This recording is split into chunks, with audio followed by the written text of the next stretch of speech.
오늘은 사람을 통해 일하시는 하나님이라는 제목으로 은혜를 나누려고 합니다. 하나님은 영이시기 때문에 육체를 가지고 있지 않습니다. 그래서 사람을 통해 일하십니다.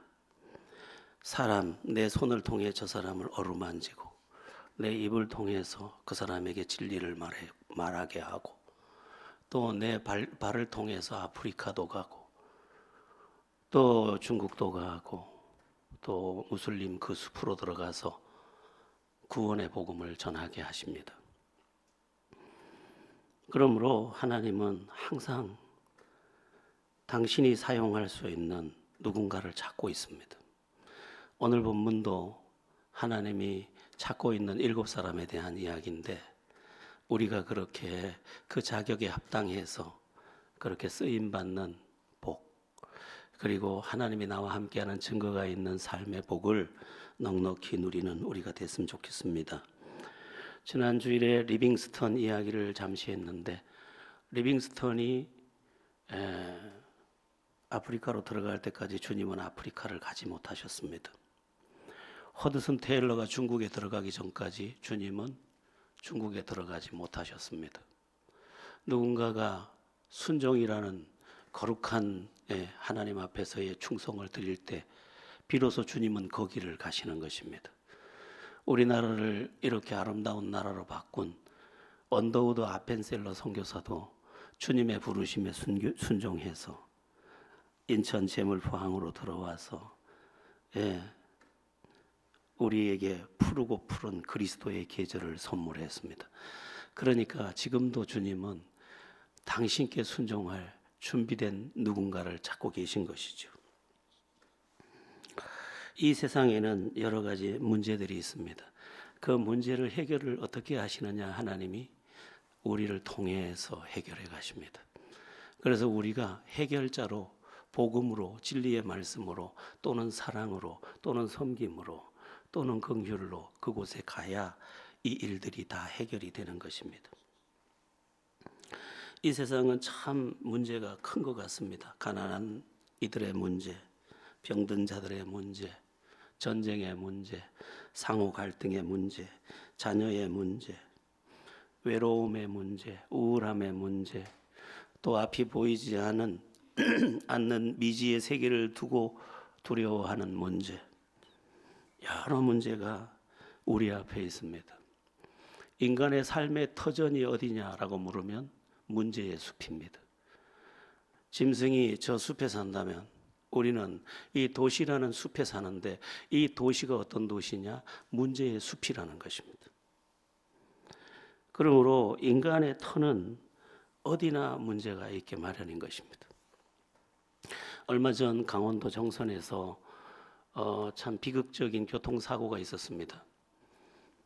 교통 정리를 하고 교통 단속을 하는 분들이 이제 그 안전지대라고 도로 한켠에 노란 빗금을 쳐놓고 그 빗금 안에 이제 잠시 쉴 수 있는 쉼터를 마련해 줬는데 그곳에서 잠시 쉬는 중에 덤프 트럭이 덮쳐서 이 쉼터에서 그대로 세상을 떠나는 비극이었습니다. 세상은 그렇습니다. 틀림없이 안전지대라고 노란 줄도 그어놓고 또 더 안전하게 냉방시설까지 냉온방시설을 다 갖추어서 그곳에서 쉬라고 마련해 줬는데 그 쉼터가 죽음의 터가 됐던 것이죠. 그러니까 우리가 안심해도 된다고 여기는 그것도 불안한 것입니다. 지금 이스라엘과 하마스가 전쟁 중입니다. 이스라엘이 말했습니다. 남쪽으로 가라. 그래서 수십만이 남쪽으로 갔는데 남쪽에 포격이 떨어졌습니다. 난민촌은 안전할까 해서 난민촌으로 갔다 난민촌에도 떨어졌습니다. 안전지대가 없습니다, 여러분. 이 세상에는 문제의 숲이 계속 펼쳐져 있는 것입니다. 오늘 우리가 교회에 나와 있습니다만은 교회에도 문제가 있습니다. 교회도 완전하지 않기 때문입니다. 하나님 나라에 들어갈 때까지 온전히 안전하고 완전한 곳은 존재할 수 없다는 것을 항상 기억해야 합니다. 오늘 본문도 그런 사실에 대해서 말씀하고 있습니다. 우리가 예루살렘 초대교회에 대해서 지금 쭉 살펴오고 있습니다. 사도행전 1장에서 예루살렘을 떠나지 말고 내가 보낼 성령을 기다리라고 했고, 사도행전 2장에서는 성령이 임했고, 성령 받은 사도들은 이제 날 때부터 안진병이 된 자를 예수의 이름으로 일으키기도 하고, 또 자기 소유를 팔아 가난한 자들을 나눠주며 유무상통하고 자기의 것을 자기 것이라고 하지 않는 아름다운 공동체가 되었습니다. 그리고 날마다 예루살렘 교회는 번성해 갖고 수많은 사람들이 모여왔습니다. 그런데 오늘 본문을 보니까 거기에도 문제가 생겼습니다. 무슨 문제입니까? 가난한 과부를 돌보는 문제였습니다. 여러분, 문제가 전혀 없어야 된다고 생각하는 그 생각을 버리십시오. 문제는 항상 있습니다. 우리 교회도 문제가 아예 없어야 된다는 생각을 아예 버리셔야 합니다. 문제가 있습니다. 그러면 누가 해결하느냐? 은혜 받은 하나님의 사람이 해결하는 것입니다. 문제는 언제나 어느 때나 있습니다. 어느 곳에나 있습니다. 여러분의 안방에도 있고 여러분의 건넌방에도 있는 것입니다. 저 꾀꼬리 소리같이 들리는 운동장에도 있는 것입니다. 인생의 터는 문제의 터입니다. 그래서 문제의 숲에 사는 것입니다. 자, 그러면 구체적으로 오늘 예루살렘 교회가 만난 이 구제의 문제, 어떤 문제인지 우리 한번 하나씩 살펴보겠습니다. 그리고 그 의미를 살펴보겠습니다. 우리 1절 한번 합독해 보겠습니다. 오늘 본문 1절입니다. 시작. 그때 제자가 더 많아졌는데 헬라파 유대인들이 자기의 과부들이 매일의 구제에 빠짐으로 히브리파 사람을 원망하니. 원망의 문제입니다. 예루살렘 교회에 원망의 문제가 쑥 들어온 것입니다. 교회는 사랑의 공동체이기 때문에 가난한 사람을 돌보는 것이 지극히 당연합니다. 우리도 할 수 있으면, 누가 가난한 사람이 있다면 적극적으로 살펴야 합니다. 우리에게 맡겨진다면 우리는 기꺼이 짊어져야 합니다. 그리고 그것을 우리의 사명처럼 여겨야 합니다. 허락하신다면, 하나님이 그 일을 우리에게 맡기신다면 우리는 얼마든지 그들 모두를 짊어질 것입니다. 히브리파 과부, 헬라파 과부 이렇게 되어 있는데, 히브리파 과부라고 하는 것은 그 아직 토착민으로 거기서 계속 살았던 사람이고, 헬라파 과부들은 객지에 갔다가 들어온 과부들이라고 볼 수도 있겠죠. 그런데 이들 간에 문제가 생긴 것입니다. 구제를 받는 사람이 히브리파 과부들만 구제를 받고 헬라파 과부들이 소외를 당하는 것입니다. 이 일에 대한 해결이 필요했던 것이죠. 그래서 지금 그 대책으로 사람을 세우고 있는 것입니다. 사람이 언제나 하나님의 처방이거든요.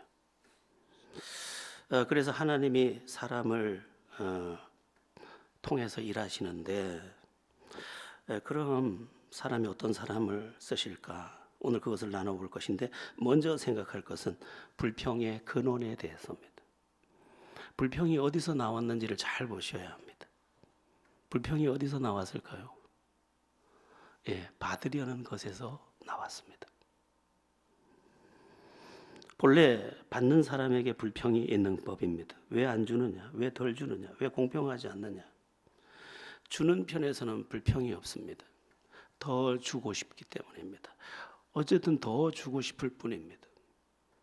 그런데 받는 입장에서는 내 것이 더 작다, 내 것이 더 부족하다, 이렇게 불평을 하게 되는 것입니다.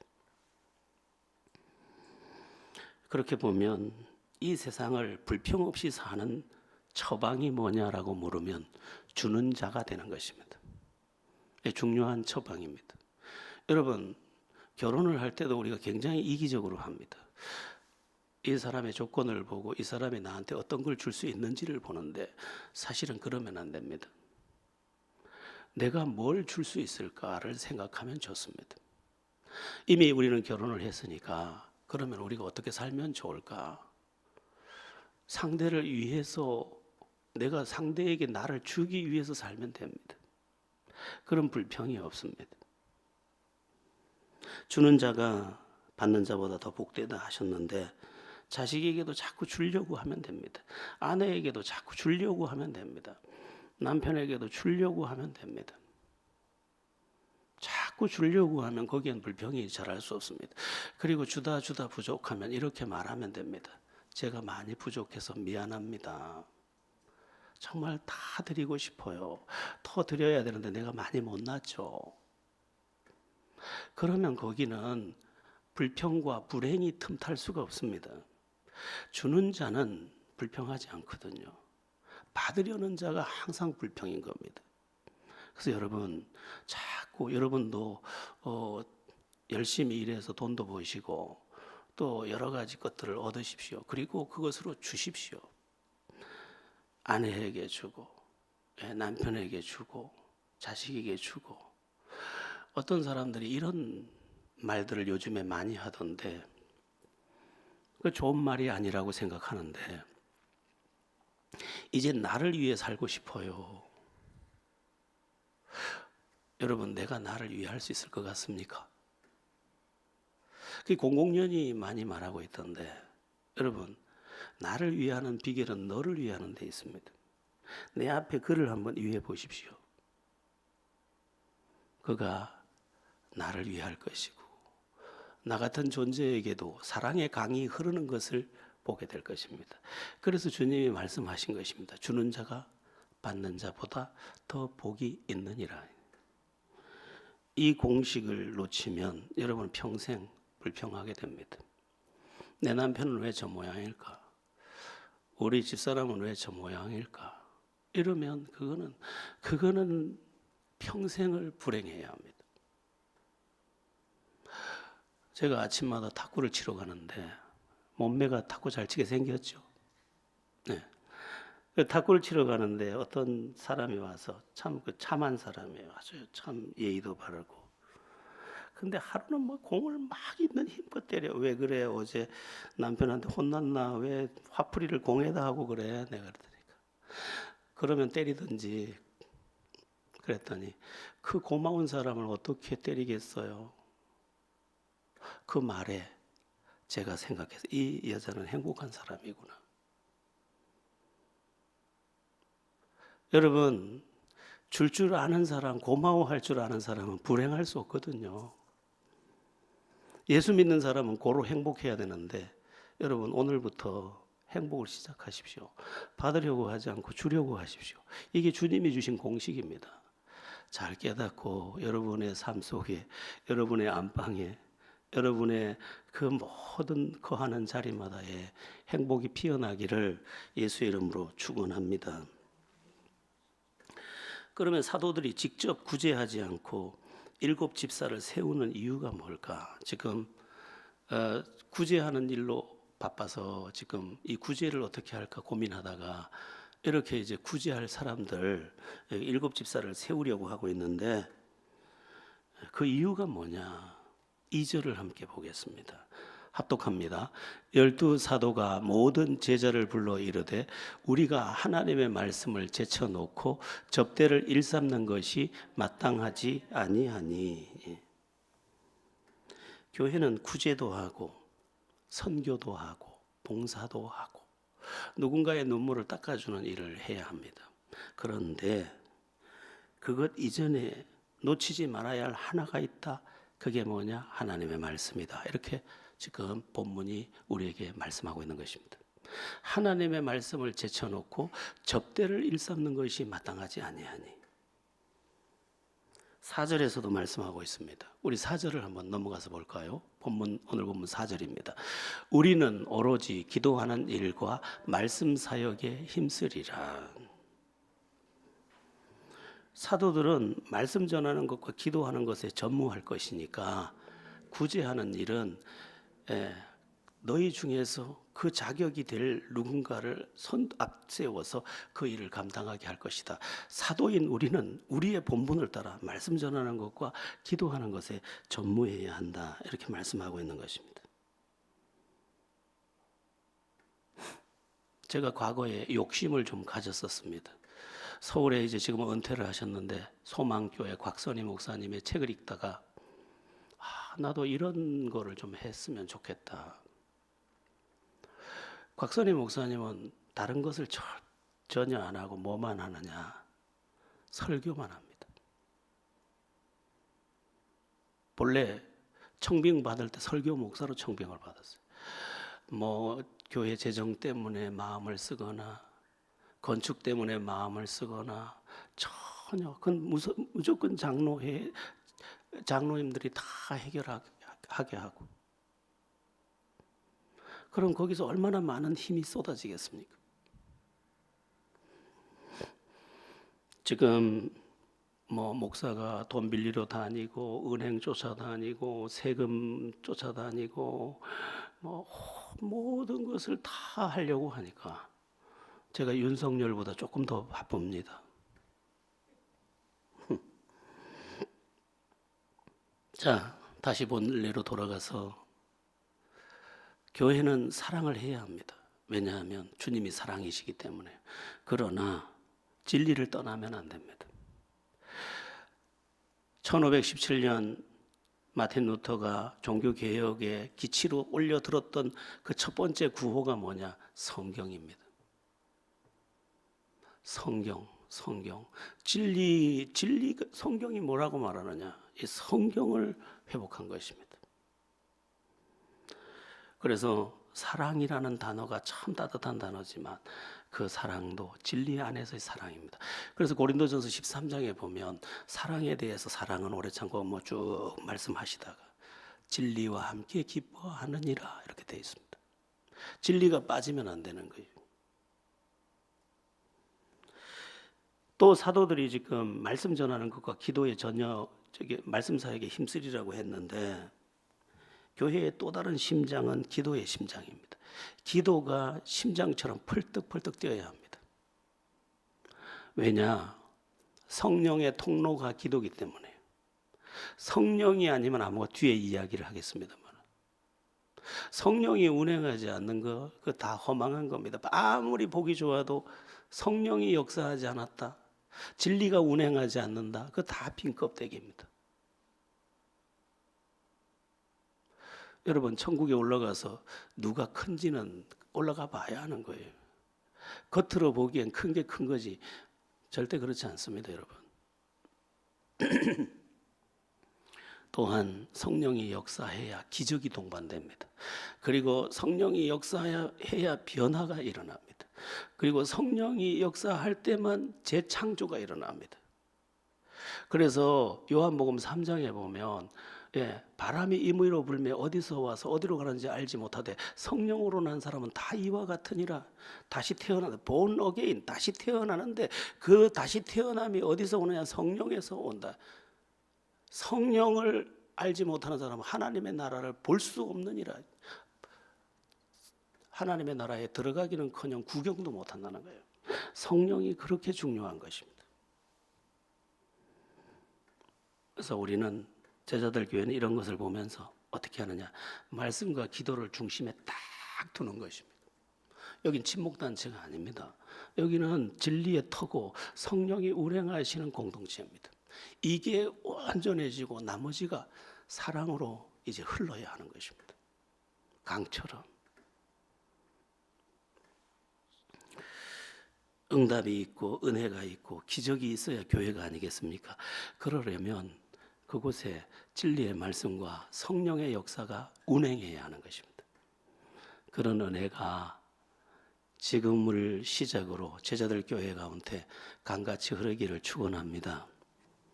자, 그러면 사도들을 대신해서 구제하는 일에 힘써 쓰임 받을 사람의 자격이 무엇일까? 누가 하나님께 쓰임 받을 수 있을까? 본문에서는 7 집사를 선택하는 것으로 나와 있는데 오늘날 이 안수 집사에 해당하는 사람입니다. 안수해서 세우시오 나중에. 그래서 안수 집사라고 합니다. 그 자격이 뭐냐? 그 자격이 3가지인데 이 3가지는 오늘날 주님의 일을 할 사람의 기준이 되기도 합니다. 이 3가지가 있어야 주님의 일을 할 수 있습니다. 사실은 누구나 할 수 있지만 아무나 할 수 없는 일이기도 합니다. 이 세 가지, 지금 이 구제하는 일을 교회의 이름으로, 주님의 이름으로 그 앞에 세울 7사람에게 조건을 제시한 이 세 가지가 우리에게 적중될 때 우리가 진짜 하나님의 사람으로 온전히 일할 수 있습니다. 그 세 가지가 오늘 3절에 나와 있습니다. 우리 3절을 다 같이 합독해 보겠습니다. 형제들아, 너희 가운데서 성령과 지혜가 충만하여 칭찬받는 사람 7을 택하라. 우리가 이 일을 그들에게 맡기고. 세 가지 중에 첫 번째는 성령 충만한 사람입니다. 성령과 지혜가 충만하여 이랬으니까 성령이 충만하고 지혜가 충만하고 이렇게 해석할 수가 있겠죠. 성령이 충만해야 한다. 왜냐하면 육신의 이 마음과 본성으로는 영적인 일을 제대로 감당할 수 없기 때문입니다. 영적인 일은 영적인 사람이 감당할 수 있는 것입니다.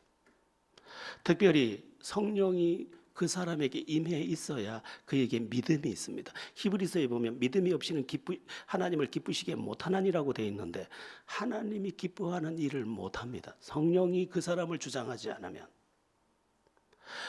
왜 그리스도인들과 난 크리스찬이 다르느냐? 성령 때문에 다른 것입니다. 성령이 그 사람 안에 지금 운행하고 주장하는 바가 있습니다. 그래서 성령의 주장하심을 통해서 보고 듣고 판단하고 꿈꾸고 도전하며 나가는 것이기 때문에, 그리고 성령 안에서 손길을 주고 성령 안에서 입을 벌려 말하고 성령 안에서 품어가기 때문에 이것은 전혀 다른 것입니다. 그래서 교회의 일꾼은 어떤 사람이어야 되느냐? 첫 번째 조건, 성령 받았느냐, 성령을 아느냐, 성령의 체험이 있느냐, 성령으로 인한 간증이 그의 삶에 있느냐, 이게 매우 중요합니다.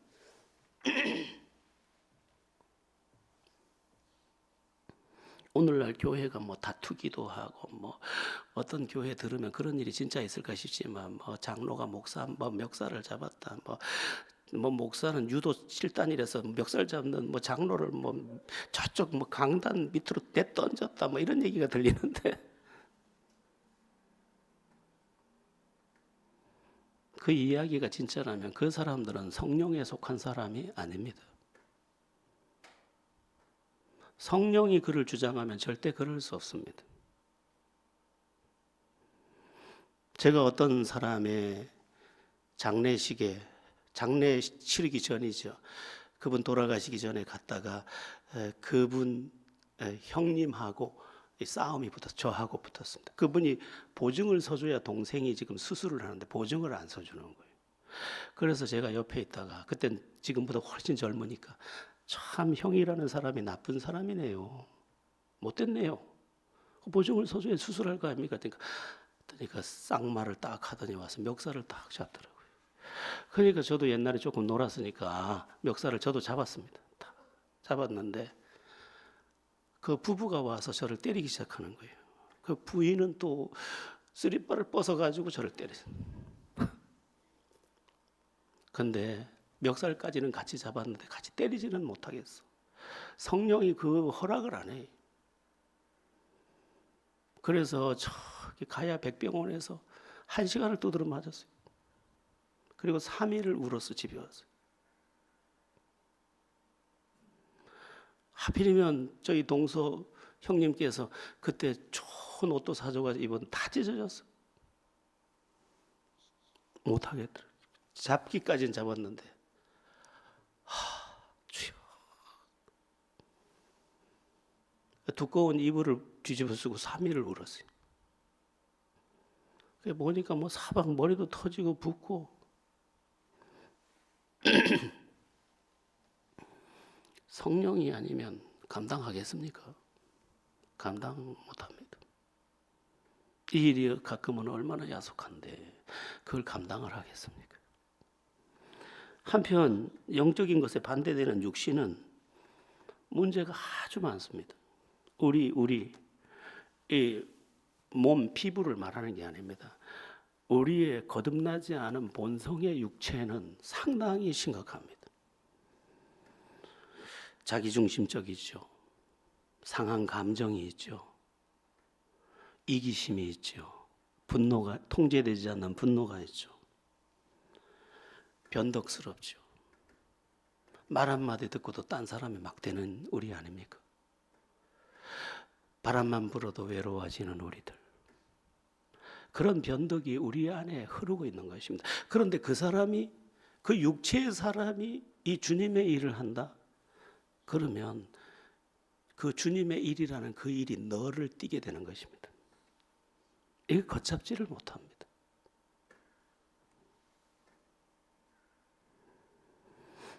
그래서 성령의 사람.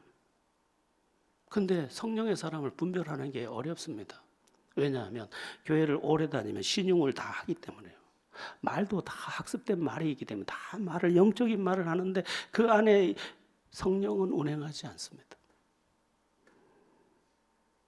사실요, 성령이 아니면 믿음의 고백도 할 수 없습니다. 실제로는. 그래서 고린도전서 12장 3절에 가면 성령이 아니고는 그리스도를 주시라 할 수 없느니라고 되어 있습니다. 주님, 이게 쉬운 것 같죠? 진짜 내 마음, 내 영혼의 고백을 진짜 할 수 있느냐? 성령이 아니면 못합니다. 왜 저 바깥에 있는 저 사람들이 예수를 못 믿느냐? 성령이 가르쳐 주질 않아서 그래요. 성령이 믿음을 선물한 적이 없어요. 그래서 깨달아지지도 않고 믿어지지도 않고 만져지지도 않는 거예요.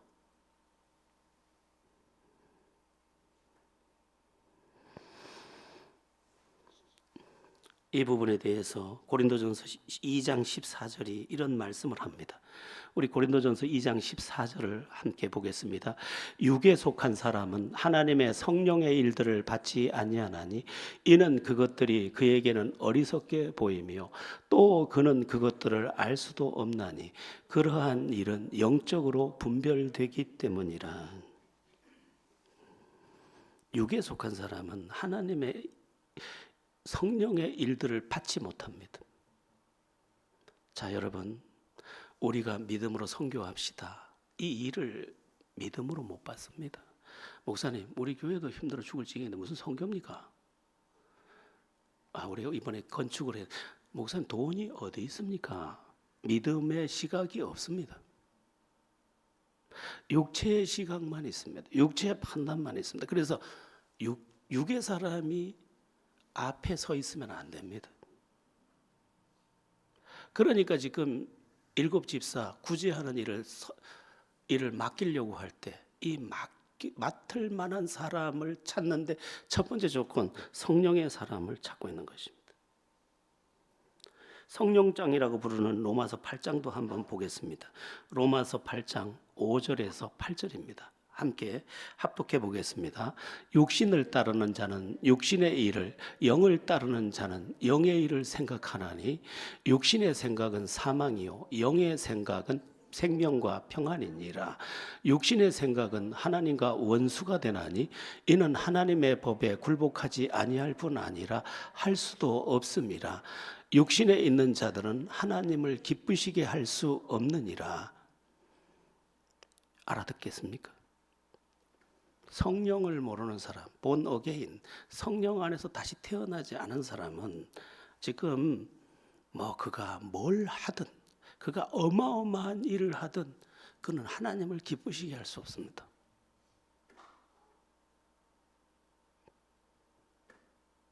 이게 매우 중요한데 지금 각 교회 문제는 이게 해결되지 않은 상태로 인기 순으로 뽑히거나 여러 가지 일이 생기면서 그냥 트러블이 온 교회를 뒤집어 놓는 것입니다.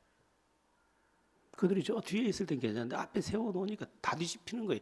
육신으로 될 것 같죠? 친목회가 아니라니까요. 동네에서 반장 일 잘하는 사람 데려다 놔도 이 일은 못한다는 거예요.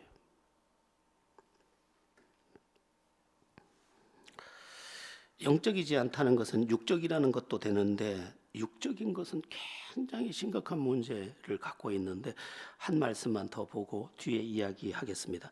갈라디아서 5장 19절에서 21절입니다. 육신의 사람이 어떤지 한번 보겠습니다. 시작. 육체의 일은 분명하니 곧 음행과 더러운 것과 호색과 우상 숭배와 주술과 원수 맺는 것과 분쟁과 시기와 분냄과 당짓는 것과 분열 이단과 투기와 술 취함과 방탕함과 또 그와 같은 것들이라. 전에 너희가 경계한 것 같이 경계하노니 이런 일을 하는 자들은 하나님의 나라를 유업으로 받지 못할 것이요. 우리 육신에서 뭐가 나오는지 압니까? 자꾸 죄가 나옵니다. 창세기 4장 7절에 가면 하나님께서 가인에게 이렇게 하시는 말씀이 나옵니다. 죄의 소원은 네게 있으나 너는 죄를 다스릴지니라. 우리가 가인의 피를 갖고 있습니다. 그래서 죄를 소원해요. 죄에 대한 욕망이 매우 큽니다, 우리가. 그런데 성령으로 옛사람이 죽고 새사람으로 태어나지 않은 그 사람이 앞에 있다? 큰일이 나는 것입니다.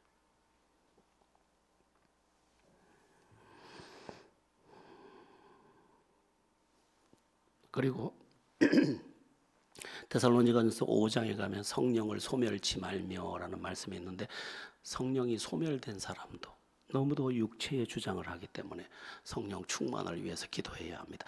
그렇지 않으면 주의 일이 회방을 받습니다. 은혜가 안 됩니다. 맡은 자의 구할 것은 충성인데 그 충성이 성령 안에서 비롯돼야 합니다. 잘 깨닫게 되기를 축원합니다. 자, 주님의 일을 맡을 수 있는 사람 두 번째는 누구냐? 지혜의 사람이라고 되어 있습니다. 본문에 보면 지혜가 충만하여라고 되어 있습니다. 성령 충만한 사람의 연장선상의 말씀입니다. 성령은요, 지혜의 영입니다. 그래서 우리를 지혜롭게 하는데 어떻게 지혜롭게 하냐면 화평을 이루는 지혜와 선한 지혜와 하나님을 영화롭게 하는 지혜와 영혼을 구원하는 지혜와 하나님의 그 선하심을 나타내는 지혜로 충만합니다. 이 지혜는 꾀가 아닙니다.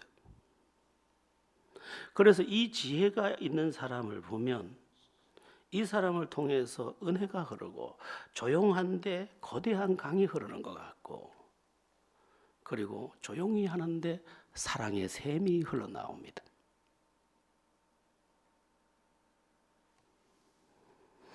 깊은 물이 조용히 흘러 온 땅을 적시듯이 그 사람에게서 나온 선한 지혜가 모든 좋은 곳으로 흘러가면서 모든 곳에서 아름다워지는 것입니다. 그 사람은 사람을 대할 때도 지혜롭고 문제를 대할 때도 지혜롭고 그리고 그 안에 가시가 없습니다. 왜냐하면 이미 성령 안에서 처리된 사람이에요. 내가 그리스도와 함께 십자가에 못 박혀 죽었나니 그런즉 이제는 내가 산 것이 아니요 내 안에 그리스도께서 사신 것이라가 실제가 된 사람이에요. 물론 아직도 육체를 가지고 있기 때문에 가끔의 그 육체의 모습이 있지만 통제되는 육체예요. 주님께서 화평케 하는 자가 복이 있다고 했는데 이 지혜가 화평을 만들어가는 거죠.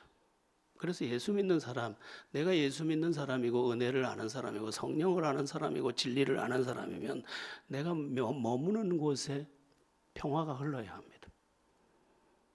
그게 맞습니다. 나 때문에. 여러분의 삶이 그러한 지혜로 평화롭고 그 평안 안에서 감사를 고백할 만한 그런 은혜가 있기를 예수 이름으로 축원합니다. 세 번째 자격은 칭찬 듣는 사람입니다. 칭찬 듣는 사람 7을 택하라.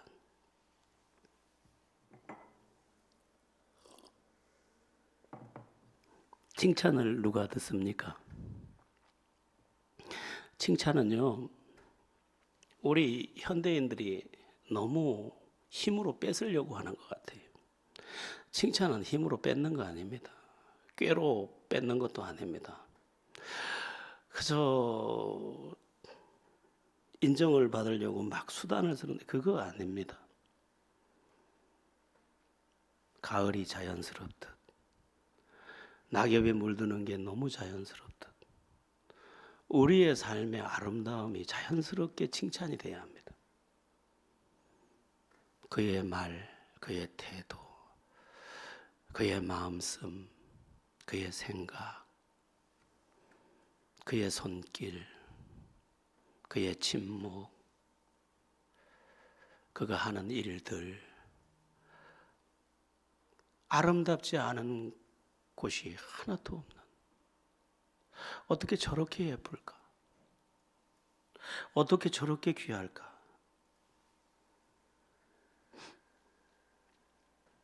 인격을 봐도, 그 사람의 모든 행위를 봐도 저절로 박수가 보내지는 그런 사람, 그 사람 일곱을 택하는 그런 사람. 이것도 다 연장선상에 있는 것입니다. 성령 충만 받았죠. 성령 충만이 오니까 은혜가 임했죠. 은혜가 임하고 나니까 어떻게 됩니까? 이제 저절로 아름다운 삶도 지혜로운 삶도 다 살아낼 수 있게 되는 거죠. 그래서 우리가 더 성령 충만을 위해 기도해야 합니다. 성령 세례는 단회적인데 성령 충만은 반복적입니다. 그래서 우리가 성령 세례를 한 번 받지만 그때 거듭나고 다 이 새 창조된 인생을 살아가지만 성령 충만은 평생 동안 반복되는 것입니다. 그래서 기도를 할 때 성령 충만을 구하는 것을 빼면 안 됩니다. 성령 충만이 빠져나가면 서해안에 썰물이 나간 뒤에 배들이 전부 육지에 흉물을 드러내는 것처럼 우리에게서 은혜가 다 빠져나가고 나면 그만 너무도 흉물스러운 내가 드러날 뻔합니다. 그래서 성령 충만을 위해서 기도하시고 성령 충만 안에서 지혜롭고 성령 충만 안에서 칭찬받을 만한 그런 우리가 되어야 하겠습니다. 자, 그 다음에 6절에 나오는 일곱 집사의 안수도 중요합니다. 안수했다. 안수해서 7절 한번 6절 보여주시면 우리 6절 한번 읽어보겠습니다. 사도들 앞에 세우니 사도들이 기도하고 그들에게 안수하니라.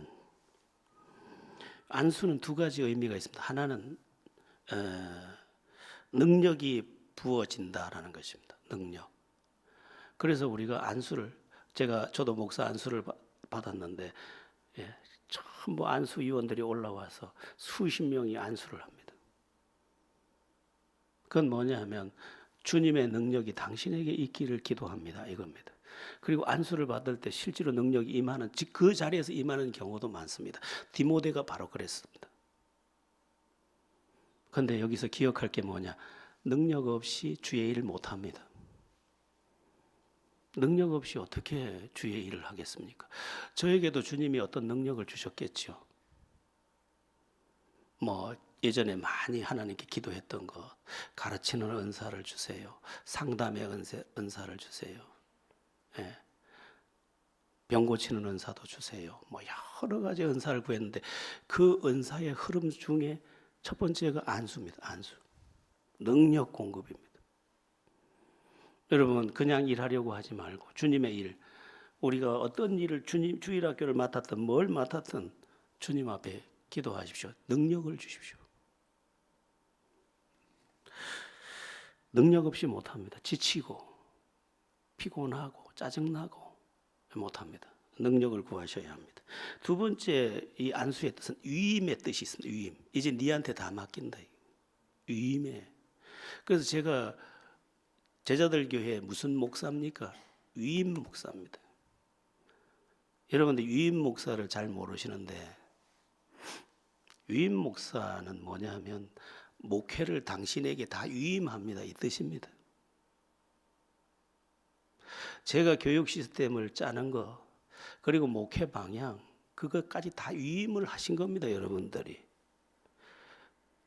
그게 위임 목사입니다. 그러니까 여러분들이 내가 어떤 목회 계획을 세울 때 목사님 뭐 왜 저렇게 하시는지 모르겠대. 의논도 안 하고 위임을 받아서 하는 겁니다. 위임을 여러분들이 이미 하셨습니다. 그러면 위임된 것을 가지고 또 누군가의 은사자에게 그 위임받은 목사가 위임하는 것입니다.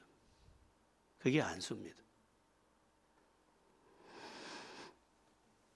자, 그러면 위임받은 그는 어떻게 해야 되느냐?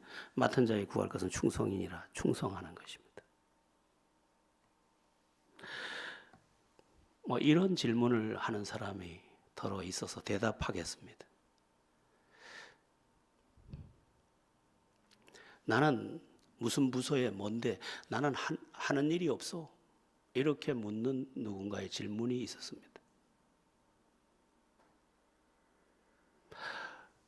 저는 어떤 룰을 떠나서 하는 것에 대해서 잘 대답을 잘 안 하는 편입니다. 그런데 여러분 전체를 위해서 잠깐 대답을 하겠습니다. 자, 그러면 내가 유초등부를 맡았다. 교회에서 위임을 했다. 그러면 아이들이 지금 코로나 이후로 아이들을 어떻게 지금 굉장히 어렵습니다. 그럼 어떻게 해야 됩니까? 위임을 받은 그는 교사들을 데리고 전도의 현장으로 가야 됩니다. 그리고 그 주일 학생들이 자리가 차도록 온전히 충성해야 합니다. 그가 뭘 맡았든 마찬가지입니다. 재정을 맡았다. 재정을 책임져야 합니다. 그가 무슨 부장을 맡았다. 내가 교육부장이다. 여름 성경학교 때 교사들 밥 사 먹여가면서 위로하면서 격려하면서 선물 주면서 감당해야 됩니다. 난 하는 게 없어. 왜 하는 게 없어? 맡았는데. 그게 뭐든 마찬가지입니다. 다 대답할 말이 있습니다. 제가. 이 7 집사가 세워지고 이들에게 안수한 것은 능력과 그 일에 대한 위임을 선언하는 것입니다. 앞으로 우리 이번에 주일학교 연합회 그 남부산 남로의 주일학교 연합회에서 우리 성경고사 대회 할 때 많은 교회들이 주일학교가 없어져 다 없었어. 아예 한 명도 없어진 교회들이 절반이 넘습니다. 근데 우린 그럴 수 없죠. 하나도 붙잡고 울어야 되니까. 그래서 여러분 맡은 분이 계시다면 그게 주일학교든 뭐든 다 똑같습니다. 그게 하나님이 나한테 위임한 거룩한 짐입니다.